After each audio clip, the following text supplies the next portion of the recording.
Joining me now is political commentator and author Shamika Michelle. Shamika, tell me, was Charlie Kirk racist, as our lefty friends claim? No, actually, Rita, I don't believe that he was racist at all. What I do understand, however, is that when people hear the truth and they're offended by the truth, they need to find excuses so that that truth doesn't apply to them and they don't have to take accountability. That's really all it is. So if they feel like if they can get people to think that he's racist or that he was a misogynist, then they can dodge accountability. But he wasn't racist or misogynist at all. They just don't want to be responsible and accountable. You are so correct. And if they were making these arguments in goodwill, if they actually believed what they were saying, they wouldn't take his words out of context. They wouldn't manufacture quotes. They wouldn't go out of their way to misrepresent what he was saying and what he was for to try to malign him. Absolutely. That's all that it is. I saw Don Lemon, probably from CNN, you may know him, complaining about all of the messages of Christ and God that came through on the memorial service for Charlie Kirk, complaining. And I just said to someone, this is a man who understands that typical Bible believers don't think his lifestyle is okay. So he's just angry about that. This is Don Lemon and so many others just not wanting to change their lifestyle to fit the Bible. They want to change the Bible to fit their lifestyle, and that's just not the way it works. Now, today, the man who tried to assassinate President Trump, Routh, was found guilty on all charges, including attempting to assassinate Donald Trump, assaulting a federal police officer, multiple firearm offences as well. Shamika, there were dramatic scenes in the court as the verdict was being read. Routh reportedly tried to stab himself in the neck with a pen before 4 US Marshals intervened and restrained him. His daughter, Sarah, then stood up and said, "Don't do anything, I will get you out. What the F? He didn't hurt anybody. This is not fair. This is all rigged. You guys are a-holes." Shamika, what do we know about this guy? Do we know precisely why he tried to do this? Did he get any assistance? There seems to still be some amount of mystery around this man. Rita, we have a saying here, and it's usually written in the acronym in all caps, FAFO.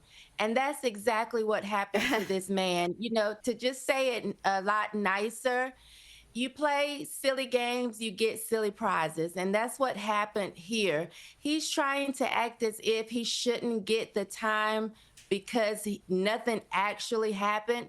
Well, you tried it and you saw exactly what happened. We don't feel any sorrow for him at all. He FAFO'd. Yes, and we're in the FO portion of that equation. Now, Shamika, let's have a look at what happened earlier today when President Trump and Melania arrived at the UN. NATO airspace. Mr. President.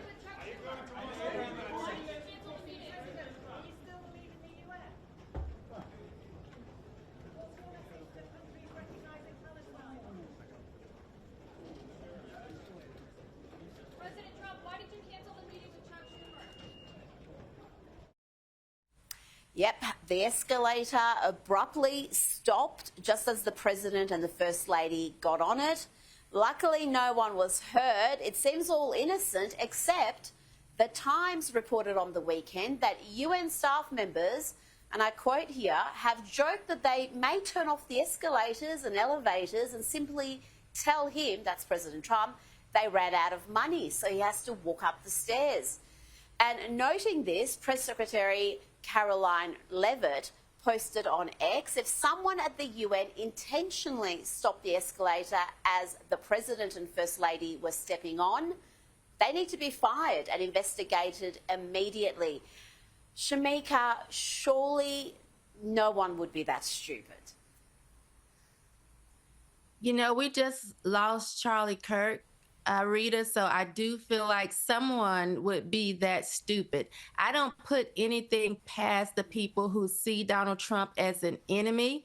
I just don't trust them. And I'm with Caroline. If someone actually did that on purpose, they need to be fired. So I wouldn't mind a small investigation into that at all because of just what we've been through. And we know that they tried to assassinate President Trump over the summer. I just don't trust them. And I think we need to start fighting back and being very vicious about it. I'm telling you, if that turns out to be deliberate, they have to be... I don't think they can just be sacked. I think they have to be looked at some charges because it's just pure good luck that nobody was hurt with that level of stupidity. Now, Jimmy Kimmel will be back on the airways tonight, but not everywhere he used to be. The New York Post is reporting his show will be missing from dozens of markets after Sinclair Broadcast Group and Nexstar Media Group, which operates 32 ABC affiliates, said that they are not interested in having Jimmy Kimmel Live on their airways. This is all after he claimed that Charlie Kirk was killed by a MAGA supporter. Jimmy Kimmel would know perfectly well that is untrue, and he said it anyway, Shamika. What do you make of what's happened with Jimmy Kimmel? Is he eventually going to get back all across the country, or is this really the end of his career? Yeah, I'm not sure he'll get back across the country. This may just be them allowing him to come on so it won't seem as if they caved, or it won't seem as if they took him off because of freedom of speech. Jimmy Kimmel's show is trash. I know that it's still going to be absent from my television just as it was prior to the boycott, but I don't feel sorry for him because I had to suffer through them taking Roseanne off of TV and changing it to the Connors. So this is what happens. And again, I just think that this is the beginning of the end because he's just simply not funny. Well, that seems to be the key point. He's not funny. He has next to no audience and a massive salary and a massive team. None of it makes sense. Now, Shamika, I played some clips of Kamala Harris earlier on Lefties Losing It. She's been all around on Rachel Maddow's program and The View. What have you made of her recent media appearances?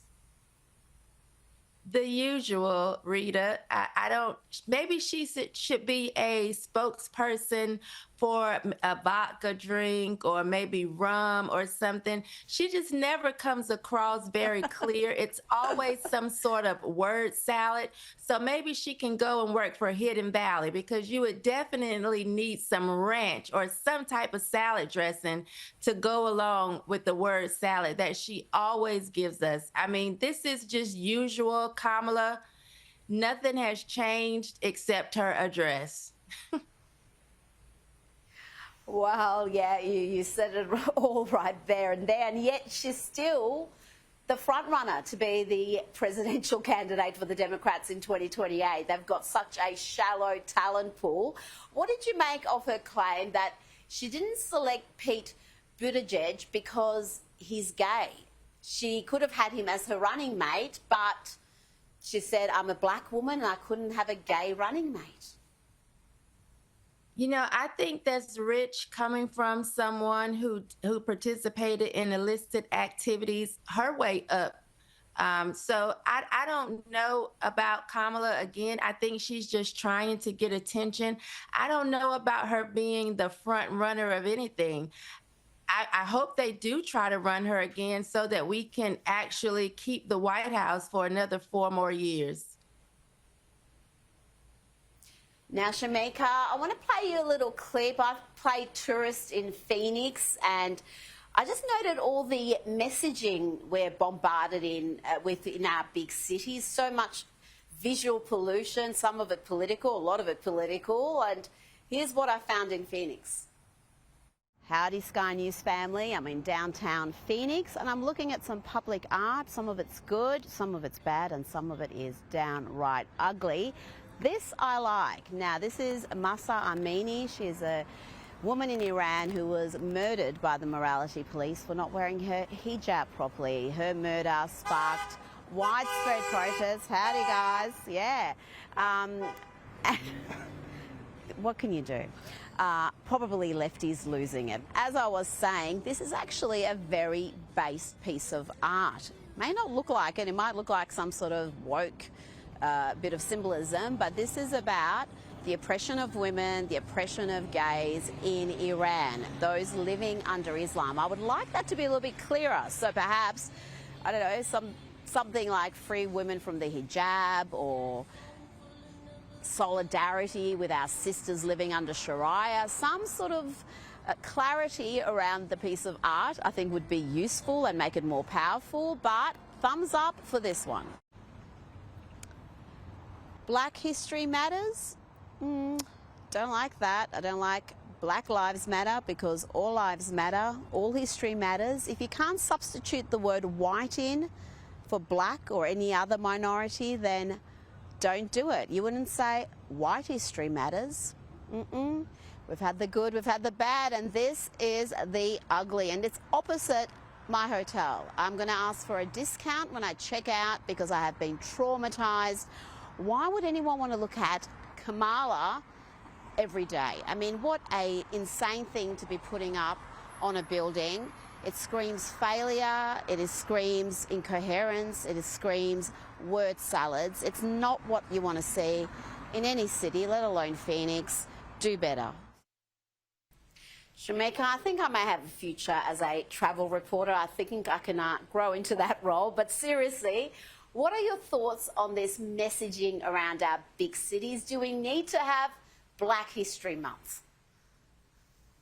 I'm with you. I think Black history is simply American history. It's just history. And I think that as long as we're trying to come together, we have to make an effort to stop finding reasons to divide. We've had Black History Month for the longest time, and I think it's just time for us to move on. I think we should actually work on unifying instead of trying to just keep being separate.